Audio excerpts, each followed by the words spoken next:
अस्सलाम वालेकुम everyone, this is me Sitra. I hope आप सब बिल्कुल ठीक हो और अल्हम्दुलिल्लाह I am also good. Welcome to my YouTube channel. और आज मुझे बहुत एम्बैरेसिंग लग रहा है कि मैं आप सबको ये दिखा रही हूँ। और इतनी ज़्यादा बर्फ़ जमी हुई है और ये सारी जो है ना वो 2-3 बॉक्स में बलाई भी जमा हुई है, क्रीम जिससे हम मक्खन निकालते हैं। और मैं चेक करी थी कितनी हार्ड बर्फ़ है। और एक्चुअली मैं फ्रिज अपना बंद करने लगी थी। आज मैं इसको क्लीन करूँगी, सारा डीप क्लीनिंग होगी आज इसकी। लिटरली बहुत ही बुरा हाल हुआ था। इतनी मतलब थिक लेयर आइस की थी और मैंने इसके डोर्स ओपन कर दिए थे ताकि जल्दी से मेल्ट हो जाए और सारी बलाई को निकाल के बाहर रख दिया था ताकि वो भी थोड़ी सी मेल्ट हो जाए, मैं इसका मक्खन निकालूं। और काफ़ी टाइम से मैं सोच रही थी कि अपना फ्रिज जो है वो डीप क्लीन करूँ। ये एक्चुअली मेरा ऊपर वाला फ्रिज है, ये मैं बहुत मतलब उसके लिए यूज़ करती हूँ। लाइक पानी रख लिया, दूध या नाश्ते का सामान, मतलब मेन जो फ्रिज है ना वो नीचे वाले पोर्शन में ही है। और ये मक्खन निकालने वाला काम और फिर माशाल्लाह उसे देसी घी बनाना, ये मुझे बहुत हेक्टिक लगता है। और मतलब ये वाले काम मैं अक्सर ही डिले कर देती हूँ और इस वाले मामले में मैं बहुत तेज़ी हूँ। अगर फ्रिज को डीप क्लीन करना हो और मक्खन निकालना हो देसी घी, मतलब मुझे फ्रिज को डीप क्लीन करना बिल्कुल भी अच्छा नहीं लगता। बस ज़िंदगी में कुछ ऐसे काम होते हैं ना जो हमें बिल्कुल भी अच्छे नहीं लगते और हम वो भी करते हैं। लाइक सारा फ्रिज एम्प्टी करो, फिर उसके सारे आर्टिकल्स वॉश करो, अच्छे से डीप क्लीन करो। मतलब मुझे तो बहुत हेक्टिक काम लगता है और मुझे बहुत सख्त चिढ़ है। तो खैर एक मतलब बाउल माशाल्लाह मैंने भर के मक्खन निकाल लिया था और अभी सेकंड राउंड चल रहा था। और बस मैं इसमें चेक कर लेती थी कि अगर मुझे नॉर्मल टेम्परेचर का इसमें वाटर ऐड करना होता था या फिर ठंडा पानी ऐड करना होता था, तो मैं फिर उसको थोड़ा सा डाल के तो फिर मक्खन निकाल लेती थी। और मुझे हाथ से तो बिल्कुल भी मक्खन नहीं निकालना आता। कुछ लोग बड़े मतलब एक्सपर्ट होते हैं और वो हाथ से ही मतलब मक्खन निकाल लेते हैं। और मैंने एक दफ़ा ट्राई किया था बहुत मेरा बैड एक्सपीरियंस है, बहुत ज़्यादा, और मेरा बहुत ज़्यादा टाइम वेस्ट हो गया था। तो खैर माशाल्लाह से मैंने दोनों बाउल मक्खन निकाल के तो दूसरे फ्रिज में ट्रांसफ़र कर दिया था, सॉरी फ्रीज़र में। और अब जो है मैंने अपनी पूरी फ्रिज की जो है ना अच्छे से सारी डीप क्लीन की और इसका एक एक जो आर्टिकल है वो निकाल के मैंने अच्छे से वॉश कर लिया था। और अब मैंने फ़ैन ऑन कर दिया ताकि और अच्छे से ड्राई हो जाए, तो फिर मैं इसको चलाती हूँ। और फिर इतनी खुशी हो रही थी कि लाइक मतलब एक दफ़ा आप ये साफ़ कर लेना तो 6 महीने मेरा ख़्याल है सुकून से गुजर जाते हैं। But then you like it like that. It's like every time the conversation changes and I want you right back, right back. You say that I'm hypnotic and that I caught you like. तो fridge को अच्छे से clean करने के बाद मैंने इसको on कर दिया था। 2-3 घंटे के लिए ऑन रहेगा, बिल्कुल खाली, इसमें कुछ भी नहीं रखूँगी ताकि अच्छे से कूलिंग हो जाए। तो फिर ये बहुत अच्छे से काम करेगा।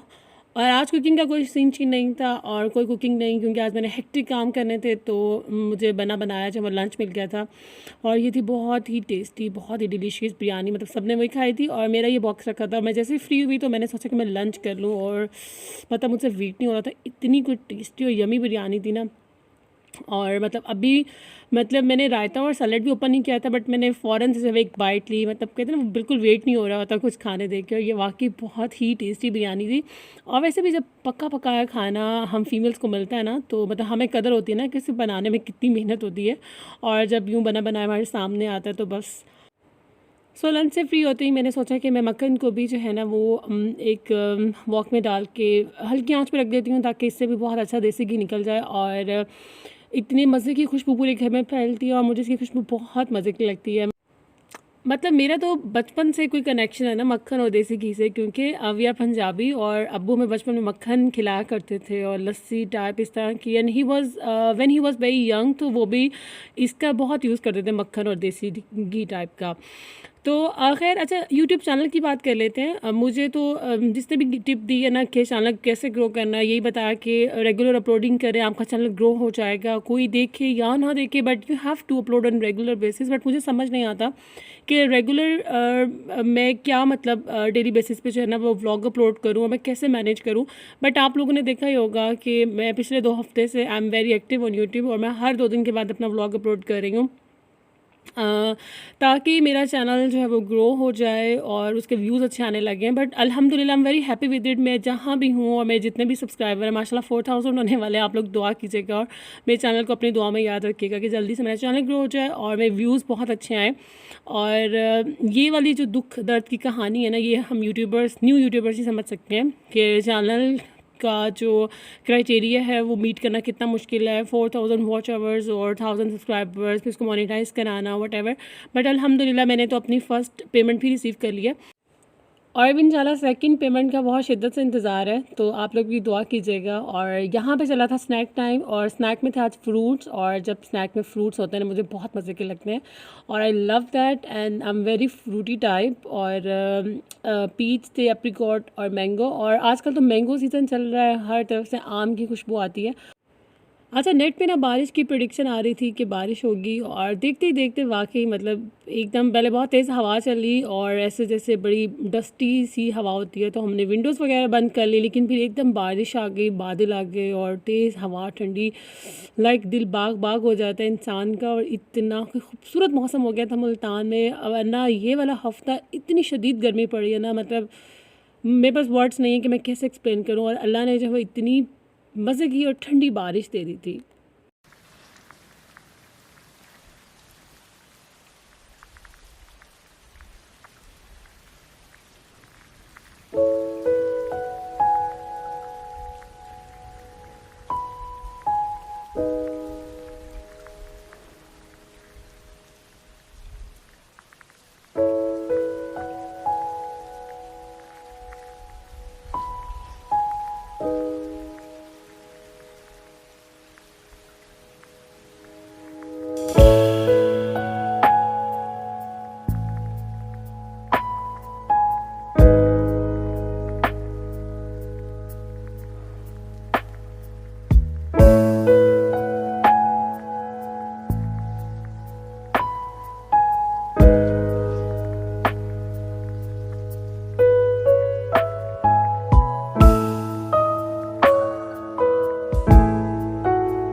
आज तो बारिश को मैंने बहुत जी भर के एंजॉय किया और बहुत अरसे बाद मैं बारिश में नहाई, और मौसम एंजॉय करते करते मैं बिल्कुल भूल गई थी कि चूल्हे पे मैंने कुछ चीज़ चढ़ाई हुई है। और जब इसकी खुशबू फैली तो मुझे याद आया कि मैंने देसी घी रखा था, और ये देखिए सारा मक्खन मेल्ट हो गया और बहुत थोड़े टाइम के बाद जो है वो बिल्कुल कंप्लीट देसी घी में कन्वर्ट हो जाएगा। बिल्कुल लो फ्लेम करके इसको रख देना चाहिए और ये खुद ही सारा देसी घी में कन्वर्ट हो जाता है। फिर हम आ गए थे बाहर और बेकरी से एक तो चीज़ें लेनी थी, बट सामान यहाँ पे एटीएम यूज़ करना था और एटीएम तो चलने का नाम ही नहीं ले रहा था। लाइक पता नहीं इसमें बैलेंस आउट था या क्या था, बिल्कुल भी प्रॉपर फंक्शन नहीं कर रहा था। And he tried many times but ATM was not working properly. तो हम लोग बस एटीएम को ऐसे ही छोड़कर फिर बेकरी आ गए थे और हमने जो लेना था वो लिया। लाइक मुझे कुछ मंचिंग फूड चाहिए होता है जिसमें बिस्किट, कपकेक, चिप्स और निमको वगैरह, और ये करके बिल्कुल पास ही बेकरी, तो बच्चे भी अपनी पसंद की कोई स्नैक ले लेते हैं और मुझे भी जो लेना था वो मैं ले लेती हूँ, और हम अक्सर ही इस बेकरी पे आ जाते हैं। और प्लीज़ यार, मतलब जो मुझ जैसी माएँ हैं जिनके बहुत छोटे बच्चे हैं, लाइक 2 साल का, 4 साल का, तो अगर हम कुछ अपनी लाइफ में करते हैं तो आप लोग सपोर्ट किया करें, बहुत प्यार दिया करें, और प्लीज़ वीडियो को कंप्लीट देखा करें। और अगर आपको वीडियोस अच्छी लगती हैं तो उसको लाइक ज़रूर कर दिया करें, इससे हमारे चैनल को बूस्ट मिलता है। और पता नहीं आप लोग वीडियोस को लाइक करने में इतनी कंजूसी क्यों करते हैं, लाइक आपका क्या चाहता है, आपने जस्ट एक बटन क्लिक करना है लाइक का, प्लीज़ कर दिया करें, बल्कि अभी अभी फ़ौरन पहले लाइक कर दें। तो यही था मेरी फाइनली डिज़ायर्ड प्रोडक्ट देसी घी, जो कि माशाल्लाह एक बॉक्स बिल्कुल फिल हो गया था, और फिर जो बाकी बचा वो मैंने इस वाले बॉक्स में डाल लिया था। और आई होप आपको मेरा आज का व्लॉग अच्छा लगा होगा। यहीं पे मैं अपने व्लॉग को एंड कर दूंगी, उसी दुआ और उम्मीद के साथ, उसी वॉइस नोट के साथ कि अगर आप चैनल पर न्यू हैं तो please do subscribe and don't forget to press the bell icon for all notifications on time. अपना रखें बहुत सारा ख्याल, मुझे दुआ में याद। Thanks for watching, bye and अल्लाह हाफिज़।